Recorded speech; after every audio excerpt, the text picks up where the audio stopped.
तो आज अगर समाचार की समीक्षा की जाए तो ये 2-4 दिन लोग हम जा रहे हैं, काफ़ी बाहर जा रहे हैं, क्योंकि 12 तारीख को जो हमारा हवाई जहाज के साथ दुर्घटना हुई उसमें हमारे काफ़ी लोग जब के मर गए। तो कहने का मतलब ये है कि जो हमारे भाई कमाई के लिए बाहर जाते हैं, सोचते हैं हम अच्छा करेंगे, अपने परिवार के लिए अच्छा करेंगे, हम अपनी कमाई में लगे हुए हैं, हम अपने बारे में या अपने समाज के बारे में, अपने देश के बारे में कुछ भी विचार नहीं करते। और हमें ये नहीं पता कि हम हमारी मृत्यु कब आए, कुछ पता है, कुछ भी नहीं पता कि हमारी कब मृत्यु आई है। मतलब हवाई जहाज में लोग लंदन जा रहे थे, लंदन जा रहे थे ना, तो अहमदाबाद से लंदन जा रहे थे, कमाई के लिए जा रहे थे, और तो कोई वजह रही नहीं होगी। और ये भी नहीं पता कि मतलब कोई बड़े से बड़े पदवी में बैठा रहा हो, हमारे जो पूर्व के मिनिस्टर भी बैठे हुए थे उसमें, इसमें ये भी नहीं देखा जाता कि किसका पद बड़ा हो, किसका पद छोटा हो, और जिसको जाना है उसमें चले जाना है।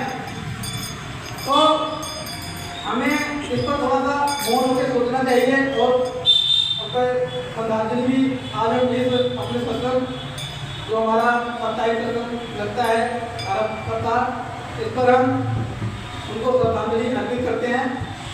अब आते हैं अपने मुद्दे पे कि हम अपने हिंदू भाइयों के लिए क्या कर रहे हैं। सोशल मीडिया पे और तमाम वामपंथियों के द्वारा लिखी पुस्तकों के द्वारा हमें जातियों में काफ़ी ज़्यादा एक दूसरे को विपरीत स्थितियों में रखा जा रहा है, हमें एक दूसरे के प्रति भड़काया जा रहा है, और हम लोग समझ नहीं पा रहे हैं, किसी भी चीज़ को समझ नहीं पा रहे हैं। कई बार हम ब्राह्मणों के खिलाफ चले जाते हैं, ब्राह्मणों के दलित के खिलाफ चले जाते हैं, और हम अपने पद्धति को ही नहीं समझ पा रहे हैं कि हमारा पद्धति किस हिसाब से था और हम किस हिसाब से चलते थे, है ना। क्योंकि जैसे विज्ञान है, विज्ञान का जो सही मतलब होता है कि विश्व को ज्ञान, किसी विषय का सुव्यवस्थित, सुसंगठित और क्रमबद्ध ज्ञान को विज्ञान कहते हैं। तो विज्ञान के हिसाब से हमारी पद्धति बनाई गई जो शिक्षा को विस्तारित करते थे और संस्कृति को विस्तारित करते थे। उन्हें ब्राह्मण कहा जाता है। ऐसा नहीं था कि जो ब्राह्मण के घर में पैदा हो ब्राह्मण नहीं होगा। वाल्मीकि को भी तो ब्राह्मण का दर्जा दिया गया ना, वेदव्यास जी को ब्राह्मण का दर्जा दिया गया ना। तो ऐसा तो बिल्कुल भी नहीं था कि जो ब्राह्मण घर में पैदा होगा उसी को ब्राह्मण का दर्जा दिया जाएगा, है ना। लेकिन हमारे सोशल मीडिया पे काफी ज्यादा ऐसी अफवाहें फैलाई जा रही है। पंडित जी एक दिन हमें एक पोस्ट दिखा रहे थे, उसमें ये लिखा हुआ था कि मतलब कोई इधर का ही अपना आदमी अपने कोट डाली कि जब कोई मतलब दलित समाज का कोई भी पुरुष विवाह करता है तो अपनी पत्नी को 3 दिन के लिए ब्राह्मण ध्यान दे। ऐसा कहीं हुआ है? कहीं हुआ है? कहीं भी नहीं हुआ है। सब मनगढ़ंती है ना, ऐसा कहीं भी नहीं हुआ। आप लोग डेली मंदिर आते हैं, प्रतिदिन मंदिर आते हैं, कभी पंडित जी ने आपसे पूछा कि आपकी जाति क्या है? पंडित जी आपने पूछा कभी? ना, कभी नहीं पूछा ना जी नहीं। ये एक मनगढ़ंत कहानी बनाई गई है। एक मनगढ़ंत और कहानी है और भी बहुत ज्यादा प्रचलित है कि ठाकुरों ने अपने कुआं का पानी नहीं पीने दिया। एक बार क्या हुआ, अपने गांव गया तो एक ठाकुर का गांव था, तो वहाँ पे एक हमारा मित्र था, वो नाई है, तो उसका भी एक घर है। तो मैंने बड़ा विचार किया कि सभी तो ठाकुर हैं, यहाँ पे नाई का घर है, इसका मुझे माजरा समझ में नहीं आ रहा है कि एक ही नाई का घर यहाँ पे क्यों है। तो क्या हुआ कि मैं वहाँ तो बुजुर्ग लोग बैठे होते तो उनसे ऐसी चर्चा करने बैठ गया।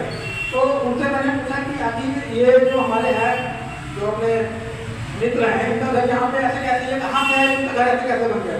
तो उन्होंने बताया कि क्या हुआ, जब यहाँ पे ठाकुर बसे हुए थे तो कई बार यहाँ पे एक और दर्जी गिरा करते तो उनका छोड़ के शहर चले गए। कहते उन्होंने 2 लोगों को यहाँ बताया, तो ठाकुरों ने अपनी जमीन दी थी और उनको अपना व्यापार दिया था कि हमें भी जैसे उनको व्यापार देता उनको भी यूज हो जाता था, उनका भी मतलब कड़ी वगैरह करानी होती थी, पहले के टाइम में भी अपने कपड़े दिलाने होते थे, तो उन लोगों ने अपनी जमीन दे रखी थी। बाद में चलो जब अपना जो सरकार के नियंत्रण में जमीनें मुक्त हुई तो जो जमीनें जिनके कब्जे में थी उनके नाम हो गई। तो ऐसे बसे थे। अगर ठाकुर अपने कुआं का पानी ना देते तो अपने गांव में बसने ही क्यों देते? एक पॉइंट वाली बात, क्यों बसने देते? भाई वो बसने ना देते। तो ये बहुत मतलब ऐसा चहर घोला जा रहा है हमारे समाज के अंदर, मतलब इससे बहुत ज्यादा समझने की जरूरत है, पढ़ने की जरूरत है। हम अपने ग्रंथों को नहीं पढ़ रहे हैं। इसीलिए जो हमारे हेडगेवार साहब थे जिन्होंने ये नींव हम एक बार आज़ाद हो गए, मुगल मराठा छत्रपति शिवाजी ने हमें आज़ाद कर दिया। आज़ाद किया नहीं तो हमको आप विशेष समुदाय के भेष में घूम रहे होते ना। उसके बाद उन्होंने आज़ाद कराया, लेकिन हम क्या करते हैं कि एक बात हमारे अंदर आग लगती है, हम लड़ते तो हैं लेकिन फिर हम भूल जाते हैं। फिर क्या हुआ, अंग्रेजों ने आके हमें कब्जा कर लिया। तो ये सब चीज़ें देखते हुए जो डॉक्टर हेडगेवार साहब थे, उन्होंने संगठन की स्थापना की जिसका नाम है राष्ट्रीय स्वयंसेवक संघ, ठीक है ना। उसका विचारधारा यही है कि हम सभी हिंदुओं को एक करना है। जो हम जाति पंथ में बटे हुए हैं, हमें उसमें नहीं बढ़ना है, क्योंकि वो पद्धति विज्ञान की दृष्टि से बनाई गई थी। लेकिन अब उस लोगों ने हीन भावना की दृष्टि, ऐसा नहीं है कि क्या हमारे कुछ ब्राह्मणों ने की होंगी, मतलब कुछ ऐसी हरकतें थी। कारण क्या था, क्योंकि जब वो कन्वर्जन करा रहे थे तलवार के नोक पे कन्वर्जन कराते, मतलब आप जो घूम रहे हैं तो तलवार के नोक पे तलवार पहन के घूम रहे हैं। तो वो अपनी हमारी किताबों में भी उन्होंने काफ़ी चेंजिंग की, मैनिपुलेशन की, है ना। ऐसी चीज़ें फैलाई उन्होंने, क्योंकि उनके होता क्या था, उनके दरबार में भी अपने हिंदू ब्राह्मण क्षत्रिय भाई होते थे ना, उन लोगों को दबाव बनाया था कि तुम ऐसी हरकतें करो। तो कुछ चीज़ें उसके मुगल कालखंड के बाद, मुगल जो कालखंड है उसके बाद ऐसी चीज़ें बनी। तो अब हमारा जो हिंदू संगठन है, जो हमारा राष्ट्रीय स्वयंसेवक संघ है, हमारा विश्व हिंदू परिषद बजरंग दल है, मातृशक्ति है, दुर्गा वाहिनी है, हम सबका एक ही उद्देश्य है कि हम अपने समाज को जागृत करें। जो हमारी नीति है, हिंदुआ सोदरा सर्वे ना हिंदू पतितो भवत्, मम दीक्षा हिंदू रक्षा मम मत समानता, हम इस नीति पे चलेंगे और हम सभी को आपस में जोड़ेंगे। हमारे जो ब्राह्मण समाज के थे, उन्होंने पद्धति बनाई थी, शादी की पद्धति बनाई थी, विवाह था। आप सभी को पता है विवाह में काफी ऐसे कार्यक्रम होते हैं, जो जैसे नाई का भी कार्यक्रम होता है कि बिना नाई के हाथ करने से किसी संपन्न नहीं होने वाली। विश्वकर्मा समाज थे, वो वही जो वो पीढ़ी बनाएंगे, उसी पीढ़ी पे दूल्हा दुल्हन बैठ के शादी होगी तो होगी नहीं।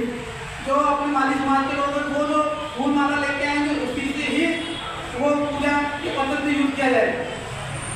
हमने सभी समाज को, जो हमारे ब्राह्मण समाज के थे, उन्होंने जोड़ने की कोशिश की, मतलब पूरे समाज को जोड़ा। उन्होंने जब लोग मुसलमानों में कन्वर्ट हो गए तो उन्होंने यहाँ तक जो अपने मुस्लिम थी उनको भी जोड़ दिया, मार के वेश में, जो मनिहारी के वेश में जोड़ दिया। इन लोगों को चूड़ी बनाएंगी, वही पहने, वही शुभ माना जाएगा, जोड़ा ना, उनको भी जोड़ दिया। तो ऐसी कई सारी चीजें जो हमें समझने की जरूरत है, समझाने की जरूरत है, हमें भटकने की कोई जरूरत नहीं है, हमें ये समझना बहुत ज्यादा जरूरी है। ऐसे ही जैसे बहुत सारी कुरीतियां फैली हुई हैं, हमारे लोग पहली बात पढ़ते ही नहीं हैं, और जैसे किसी ने, जैसे वामपंथी समाज के लोग हैं, उनके ऊपर विश्वास है। ऐसे बहुत सारे लोग सोशल मीडिया पे चल रहे हैं, मतलब वो पत्रकार के भेष में भी है, राजनेता के भेष में भी है। जिन लोगों का एक ही टारगेट है कि हमें खत्म करना चाहते हैं। अगर हम नहीं सुधरेंगे तो खत्म हो जाएंगे, ये सच में खत्म हो जाएंगे, बचेंगे नहीं। क्योंकि अफगानिस्तान जैसे बन चुका है, पाकिस्तान बन चुका है, बांग्लादेश बन चुका है, बचेंगे नहीं। 1500 तहसील, 200 जिले और 9 राज्य में हम अल्पसंख्यक हो चुके हैं, और जहाँ पे हम अल्पसंख्यक है वहाँ पलायन कर रहे हैं, वहाँ अपना घर छोड़ के भाग रहे हैं, वहाँ हम रुक नहीं सकते हैं, बिल्कुल वहाँ रुक नहीं सकते हैं, क्योंकि हम वहाँ पे पूजा पाठ नहीं कर पा रहे। अभी मुंबई के जहाँ मतलब विशेष समुदाय बहुल क्षेत्र है, वहाँ से खबर आ रही है कि एक करोड़पति है, एक आदमी करोड़पति है, उसका एक ही लड़का है, आदमी करोड़पति एक ही लड़का, विशेष समुदाय के लोग नीचे उसके पीट रहे हैं, क्योंकि लड़का एक ही, उसके पास आवाज लड़के और बिल्कुल पीट रहे हैं। अब अकेला आदमी कहाँ तक अपना बचाव करे? तो हमारा मेन फोकस ये नहीं होना चाहिए, देखो जिसको मरना है उसको तो मरना ही है। वो लिखी हुई तारीख है, जब मुझे जाना है तो मुझे कौन चढ़ा है, मैं ये बोल नहीं कहता, कुछ लोग मुझे कहते हैं तुम ऐसी बातें बोलते हो तो क्या पता अब तुम्हारे ऊपर अटैक हो जाए। हमने कहा जिसको लिखा है ना जो मरना है उसको मर जाना है। अब प्लेन में जो बैठे थे उनको पता था कि हम उन्होंने आज मरना है, तो भाई ये तो भगवान ने तकदीर में लिख रखा है कि जब मुझे मरना तो मरना ही मरना है, इसलिए हमें डरना नहीं है। और कहते कुछ समाज के लोग हमारे जैसे, हमें अपनी नॉलेज नहीं है, अपनी पूजा पाठ करते की नॉलेज नहीं है कि हम करते क्यों कर रहे हैं, लेकिन हमें ये नहीं पता इसके पीछे का कारण क्या है। यही कारण है कि जो अपने ईसाईकरण जो होता है, अभी पंडित जी बता रहे थे पिछले गली में कोई आता प्रेयर वगैरह करा रहा था, उनका दौड़े में पकड़ने के लिए, जब तक हम दौड़े तब तक वो जा नहीं। एक बार क्या हुआ कि मेरे टाइम में प्रॉब्लम हो गई तो मैं काफ़ी बीमार पड़ गया। तो जैसे माता जो होती है काफ़ी इमोशनल होती है, अब मेरी मम्मी को आके एक ईसाई समाज की औरत की उसने सलाह दी कि अगर आप यहाँ की चर्च पे इनका प्रेयर करवा दो ये ठीक हो जाएगा। अब मम्मी तो इमोशनल थी, वो आगे मुझे पूछने लगी कि एक बार कराने से क्या होता है। मैंने कहा बात एक बार कराने की नहीं, ठीक तो मैंने दवाई से ही हूँ, 4-5 महीने 6 महीने में दवाई करूँगा तभी मैं ठीक हूँ, उससे पहले तो मैं ठीक होने वाला नहीं हूँ। लेकिन अगर मैंने प्रेयर करा ली तो आपके दिमाग में ये वहम पड़ जाएगा कि वही प्रेयर कराने की वजह से मैं ठीक हूँ। यही चीज़ें करते हैं ना, ठीक आदमी इलाज से ही होता है। क्योंकि अगर ऐसा होता है कि हमारे मंत्र होते और हम ऐसे कथा करके ठीक कर देते तो फिर हम जो अपना यजुर्वेद लिखा गया जिसमें आयुर्वेद में लिखा गया है, जो हमारे ग्रंथ आयुर्वेदा में लिखे गए हैं वो हमारे पूर्वज लिखते ही क्यों? ठीक है ना। आज शुगर का बहुत ज़्यादा फैला हुआ है, मतलब लोगों को शुगर हो रही है।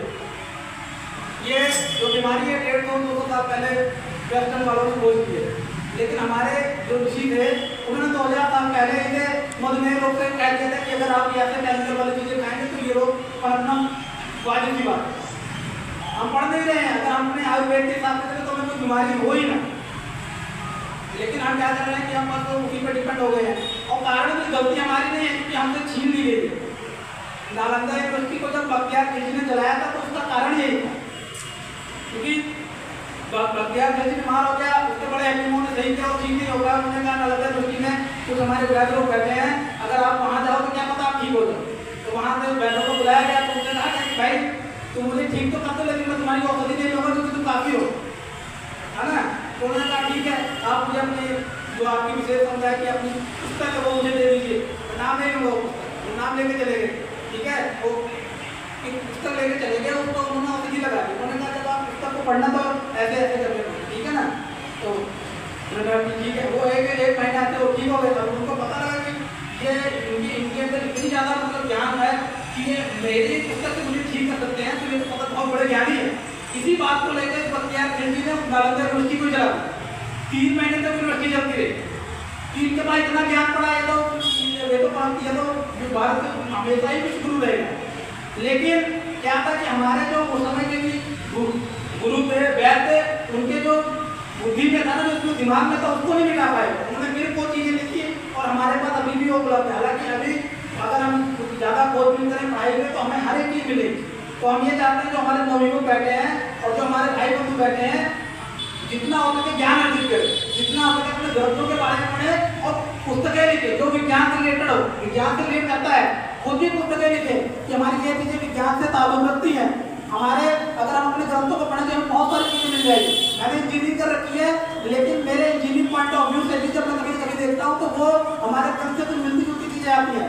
अगर हम एक बार अर्थशास्त्र को पढ़ें तो हम काफ़ी चीज़ें सीख सकते हैं। तो ये हम यहाँ पे आ जाए हैं, क्या होता है कि आज हमारा तीसरा दिन है पंडित जी, आज हमारा तीसरा अपना साप्ताहिक मिलन केंद्र है और इस बार काफ़ी संख्या कम है, हो सकता है आप लोग बिजी हों, लेकिन हम ये आज सबसे सूचना लगा रहे हैं कि अगले बार जो अपना अगला मंगलवार है उस समय संख्या काफ़ी हो। और हर बार मैं ही नहीं चाहता हूँ कि एक कोई विशेष मतलब टॉपिक लेके आओ उसमें अपना वक्तव्य, मैं चाहता हूँ कि यहाँ पे कोई भी उठे और जो स्टडी करके, जैसे मैंने कहा ना, कुछ भी आप जाओ पढ़ के आओ, अपने जो विज्ञान अपने जो ग्रंथ रिलेट करता है उस चीज़ के बारे में आप एक टॉपिक बोलिए, हर एक किसी को बोलना है। अब जैसे अपने अंकल जी हैं, इन्होंने बहुत अच्छा और बहुत सुंदर बजट बोला, हमारे जो माता जी उन्होंने बहुत अच्छा बजट बोला। ऐसा चाहते हैं कि सब लोग कुछ ना कुछ करें, यहाँ पे हम सीखना चाहते हैं। जब हम सीखेंगे तभी जो हमारे आगे आ रहा है उसको हम जवाब दे पाएंगे, क्योंकि वो हमें आता है, हमारी बातों में बता के चला जाता है। तो वैसा तो कोई माध्यम है नहीं, लेकिन हफ्ते में एक दिन जो मंगलवार में यहाँ आएंगे, अगर आप एक घंटा बैठेंगे तो यहाँ अपना कुछ ना कुछ सीख सकते हैं, कुछ ना कुछ सिखा सकते हैं।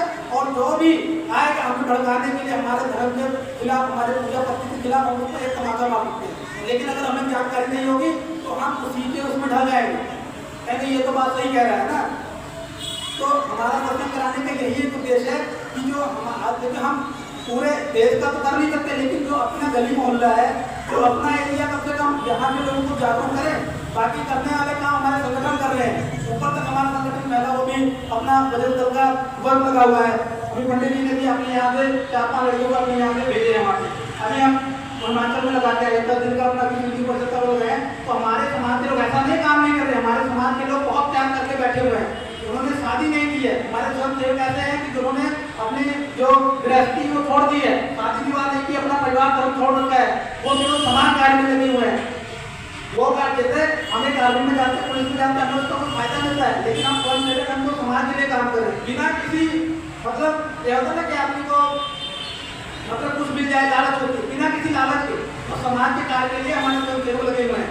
हमारे विश्व हिंदू परिषद के हमारे जो प्रमुख है वो लगे हुए हैं। तो हम चाहते हैं कि हम अपने लेवल पे कुछ ना कुछ करते रहे, जो भी हमसे हो सकता है वो हम करते रहे। मैं बस इतना ही बोल के अपनी वाणी को विराम दे रहा हूँ। जय श्री राम, जय गुरु।